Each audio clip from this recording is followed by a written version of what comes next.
हमारे तो बहुत सम्मानित हैं और समय समय पे इनकी कविताएं, शेर, और मुझे याद है कि जब मैं मुख्यमंत्री था और इनकी बहुत फेमस न मेरा है न तेरा है, उस समय मैंने बहुत सारे देश के प्रतिष्ठित लोगों को भेजा था नए साल की बधाई पर, या त्योहार की बधाई भी मुझे याद नहीं आ रहा है, क्योंकि अब एज के हिसाब से मेमोरी और रील्स की वजह से मेमोरी चली जाती है।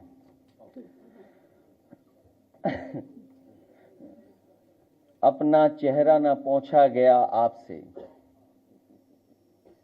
अपना चेहरा न पोंछा गया आपसे, आईना बेवजह तोड़कर रख दिया।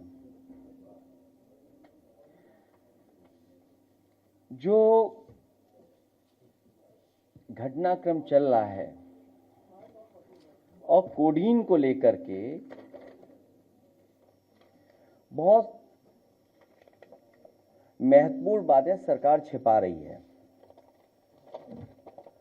और एक इसके हम टाइमलाइन देखें और फॉलोअप करें स्टोरी, जो स्टोरी को अगर हम फॉलोअप करेंगे, आवाज एक ये वाला बंद कर देना आप, अच्छा ठीक है। अगर हम स्टोरी को फॉलोअप करें, उत्तर प्रदेश में एक ट्रक के पकड़े जाने से कफ सिरप के अंतर्राष्ट्रीय रैकेट का कैसे पता चला। उत्तर प्रदेश में एक ट्रक के पकड़े जाने से कफ सिरप के अंतर्राष्ट्रीय रैकेट का कैसे पता चला। यूपी 3.5 करोड़ का कफ सिरप पकड़ा गया, बांग्लादेश से चूने के बोरे के आड़ में 4 ट्रकों से लाया जा रहा था।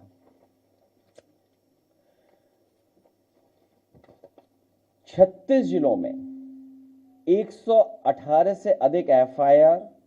यूपी में कफ सिरप का काला कारोबार, पढ़ें इस कांड की पूरी कहानी। कोडीन सिरप माफिया कौन, 5 तरह के फर्जी फर्म, पूर्वी यूपी एवं बांग्लादेश हब और नेक्सस।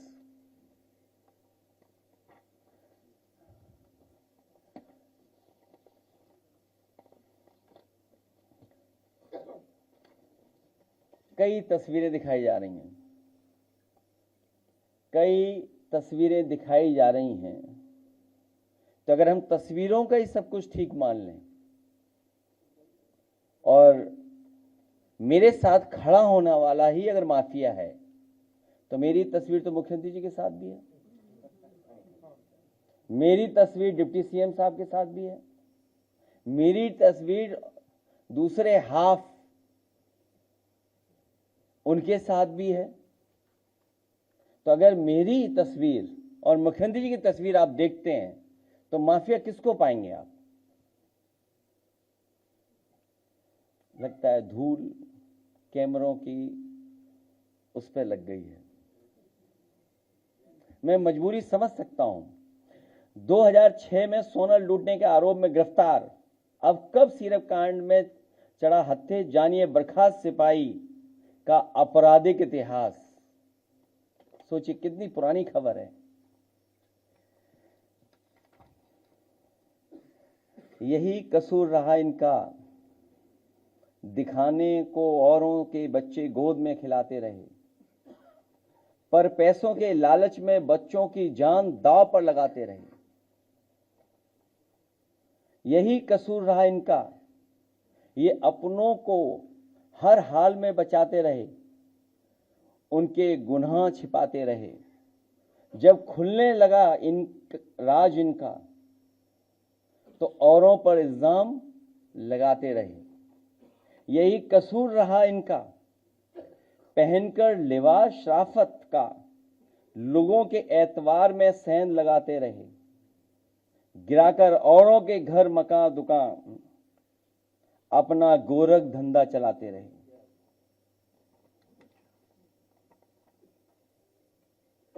किसी प्रदेश का मुख्यमंत्री झूठ बोले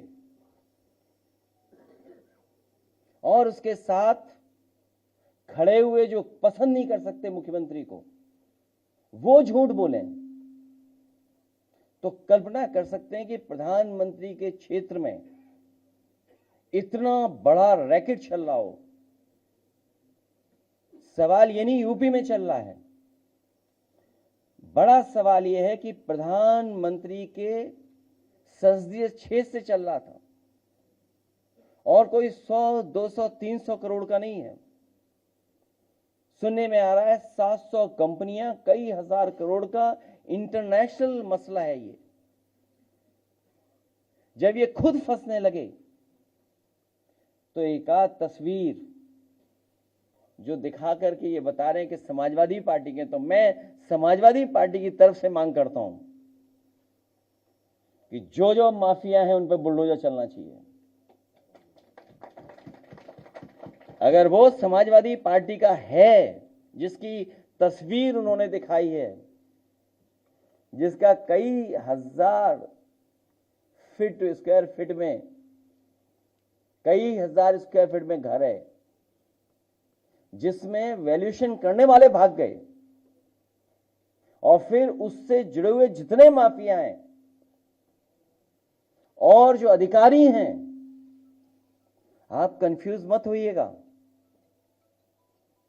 जो अधिकारियों का नेक्सस है, जो अधिकारियों की लड़ाई है, उसकी वजह से भी जनता को कुछ सच्चाई पता लग रही है। अगर कानपुर का अखिलेश दुबे की कोई जान बचा रहा है तो यही समाजवादी पार्टी है। समय समय पर उठाने की वजह से उसकी जान बची हुई है और पूरी सरकार लगी है कि उसको और कैसे बचाया जाए। उत्तर प्रदेश में तो कमाल चल रहा है। इसलिए हमारी समाजवादी पार्टी की तरफ से मांग है और हमारी तरफ से मांग है कि जिनको आप समाजवादी पार्टी का बता रहे हैं, कालीन भैया, कोडीन भैया, जितने लोग हैं, उन सब पे बुलडोजर चलना चाहिए। क्योंकि सवाल देश के प्रधानमंत्री जी के लोकसभा के क्षेत्र का है। वहां से ये नेटवर्क चल रहा था। उसमें जितने लोग शामिल हैं, हजारों करोड़ का जिन्होंने खेल किया है, उन सब पे बुलडोजर चलना चाहिए। लीडर पोजीशन भी यही मांग करेंगे। खत्म हुई बात।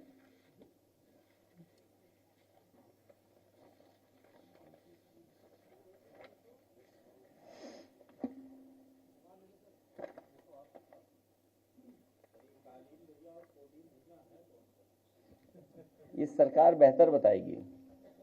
जो लोग इनमें शामिल हैं वो कोडीन भैया हैं। सब बड़ी लंबी सूची है। जब 36 जिलों में 118 एफआईआर हुई हैं तो उसमें 128 हो गई, तो उसमें कोडीन भैया ही हैं सब 128 जो हुई हैं। और आप सोचिए, अमिताभ ठाकुर आईपीएस, अगर वो कुछ बात कहना चाहते हैं, प्रेस से अपनी बात पहुंचाना चाहते हैं, तो आवाज दबाने के लिए सीटी बजा रही है पुलिस। पूरी पुलिस सीटी बजा रही है कि आवाज ना पहुंच जाए। और दूसरा, दीपक यादव पूर्व विधायक, कुछ हजार का फर्जी दिखा करके उसे जेल भेज दिया। अमिताभ ठाकुर पे कितने वर्षों पुराना निकाला केस, कितना पुराना। इसी तरह याद होगा रमाकांत यादव पर कितने साल पुराना केस निकाला। आदरणीय मोहम्मद आजम साहब की बात नहीं कर रहा हूं मैं अभी, कितने झूठे मुकदमे लगे। तो आप सोचिए क्या हो रहा है ये।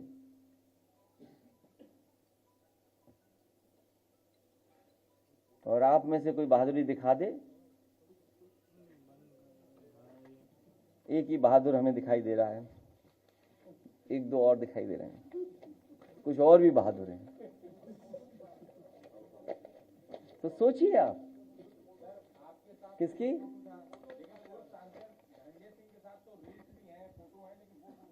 तो मैं तो कह रहा हूं कि जिसके साथ मेरी तस्वीर है और उसके साथ जिन जिन की तस्वीर है, सब पे चला दो बुलडोजर। हम मांग कर रहे हैं, इससे ज्यादा और क्या मांग कर सकते हैं। कोई हम सरकार में थोड़ी हैं।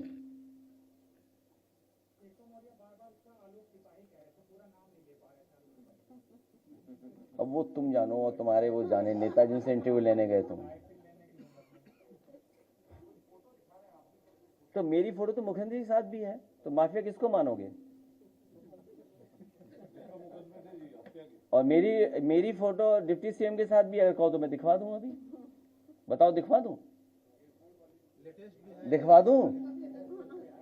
नहीं, बिहार नहीं, और भी है, बहुत क्लोज है। हमने तो ऑफर दिया था उन्हें। कहो तो दिखा दूं? आप बताओ माफिया कौन है आप, लेकिन तय करो, फोटो में दिखाऊंगा, आप तय करो कि कहोगे कि माफिया कौन है इसमें से। अगर है तय करो तो मैं फोटो दिखा दूं, बताओ। है? देखिए, बात मत बोलो, सीरप से बात उधर चली जाएगी, इसलिए कुछ ऑफर वगी बात मत करो, केवल सीरप पे रहिए आप। ये सामान्य घटना नहीं है। आप सोचिए कितनी स्टोरीज हैं, ये तो मैं थोड़ी सी स्टोरीज निकाल के लाया हूं, न जाने कितनी स्टोरीज हैं जब इतनी एफआईआर दर्ज हो जाए। और दूसरा देखिए, कानपुर में जो तहरीर दे रहे हैं, एफआईआर लिखा रहे हैं कि वापिस कैसे हो, उसका दबाव पुलिस बना रही है। कितनों में एनओसी मिल गया, सोचिए आप, कितनों को खत्म कर दिया एफआईआर।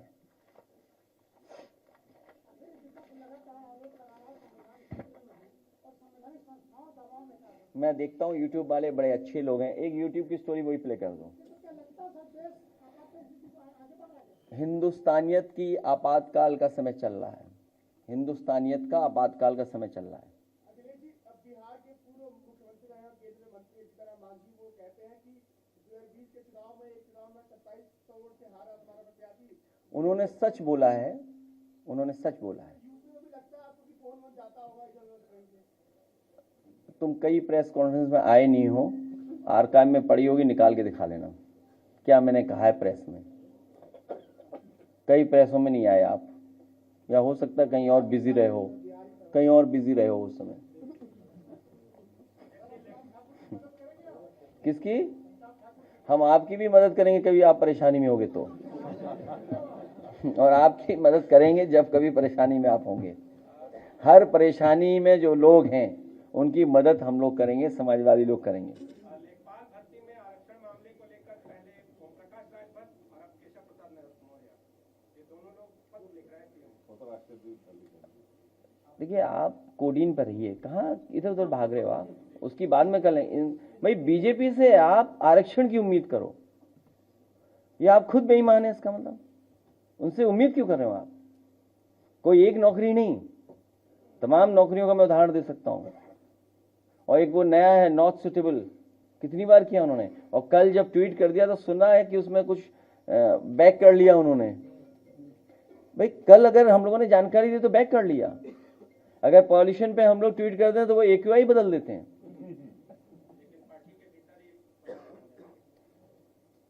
वो गैंग है, it's not a political party. Gang में किसी विचार नहीं होते हैं। वो वीडियो दिखाओ पहले, वो नहीं, ये नहीं। अरे वो एक वीडियो भेजा मैंने, यही बनाया था, अब से नहीं होगी, मैं भेजता हूँ अभी।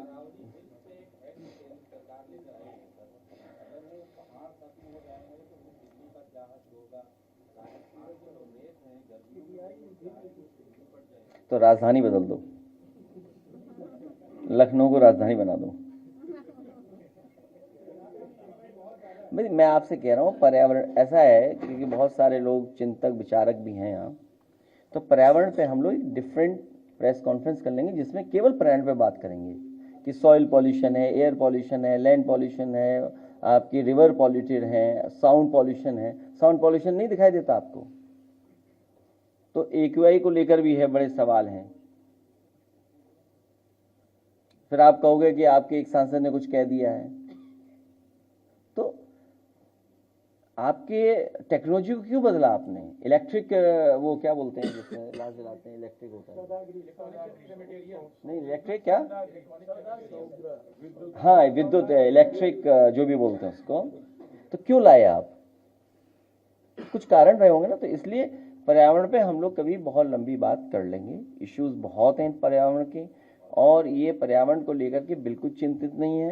जो पॉलिटिकल पार्टी चिंतित नहीं है वो अगली पीढ़ी को क्या दे रही है? हम तो वो पॉलिटिकल पार्टी है जिन्होंने ग्रीन मैनिफेस्टो अपना बनाया था और पर्यावरण को लेकर के आज भी लखनऊ से लेकर के पूरे प्रदेश में जो महत्वपूर्ण काम किए आज भी दिखाई दे रहे हैं समाजवादी सरकार के। तो बहुत बड़ा विषय है पॉल्यूशन, और ये क्योंकि उद्योगपतियों से मिले हुए हैं इसलिए उद्योगपतियों को लाभ देने के लिए कोई भी नियम बदल सकते हैं, चाहे वो समुद्र का हो, फॉरेस्ट का हो, हिमालयस का हो, वो सब नियम बदल देंगे। और दुनिया में नहीं ऐसा बदला गया होगा। दुनिया में हिमालयस के लिए, पहाड़ों के लिए, या जो भी उनके पहाड़ों के नाम हैं उनके लिए कभी कानून नहीं बदला हुआ होगा। लेकिन भारत पहला देश बनने जा रहा है कि उद्योगपतियों को लाभ पहुंचाने के लिए नेचर से खिलवाड़ कर रहे हैं, अपने एनवायरमेंट से खिलवाड़ कर रहे हैं। तो कोडीन पे मदद करिए आप लोग, जाइए थोड़ी। और क्या, एक वीडियो लास्ट दिखा देते हैं शायद अगर मिल जाए तो मुझे। प्रधानमंत्री फसल बीमा योजना पे करोड़ों का घोटाला हो गया, 787 हेक्टेयर जमीन पर 1138 हेक्टेयर का बीमा करा दिया गया। आरोप ये भी है कि नाले पर और रेल की पटरियों पर फसल उगा ली गई। तो इन अधिकारियों के खिलाफ कार्रवाई कब होगी?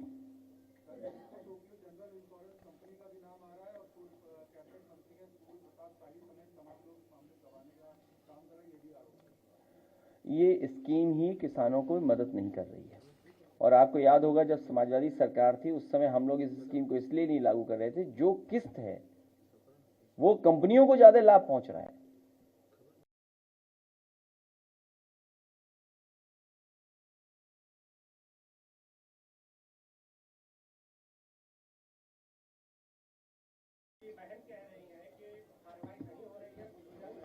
वो इसलिए नहीं चल रहा है क्योंकि स्वजाति लोग हैं अपराधी उसमें, स्वजाति लोगों पर।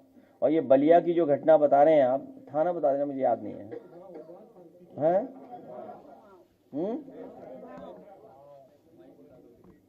कौन सा थाना है? तो वो क्योंकि अपराधी स्वजाति हैं इसलिए उनके खिलाफ कोई कार्रवाई नहीं हो रही है। क्या चीज? तो सब विधायक तो चाहते हैं बहस हो,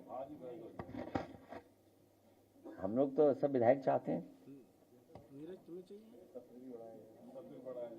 पार्टी भी चाहती है और सत्र भी बड़े, समय मिले सबको, क्योंकि बहुत सेंसिटिव और बहुत बड़ा इशू है, कोई सामान्य इशू नहीं है ये। और सरकार के लोग इसमें शामिल हैं और देश के प्रधानमंत्री जी के छेद से चल रहा है। सुने में आया कि गाड़ियां जहां से खरीदी गई उन्होंने अपना डेटा ही हटा दिया है। जो गाड़ियां खरीदी गई हैं, एक है बनारस का कोई एजेंसी वाले, एक लखनऊ की एजेंसी वाले और एक जौनपुर की एजेंसी।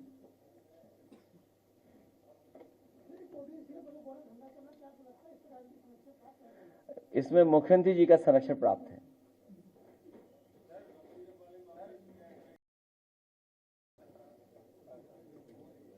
उसके लिए मैंने कहा है STF हो, सीरफ टास्क फोर्स अलग से गठित हो, और जो STF है वो ना हो, क्योंकि STF है वो जौनपुर के सबसे ज्यादा हैं, तो इसलिए उससे उम्मीद आप नहीं कर सकते हैं कि उसमें न्याय मिलेगा। और वो डेटा आपके पास होगा अगर आप दिखा सकें, अगर आप जानकारी कर सकें।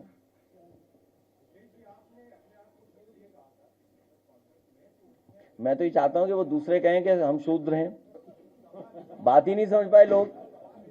भाई हम ये कह रहे हैं ना कि अगर हम क्षत्रिय नहीं तो शूद्र कहते हैं, हमें क्यों नहीं कहते हैं शूद्र?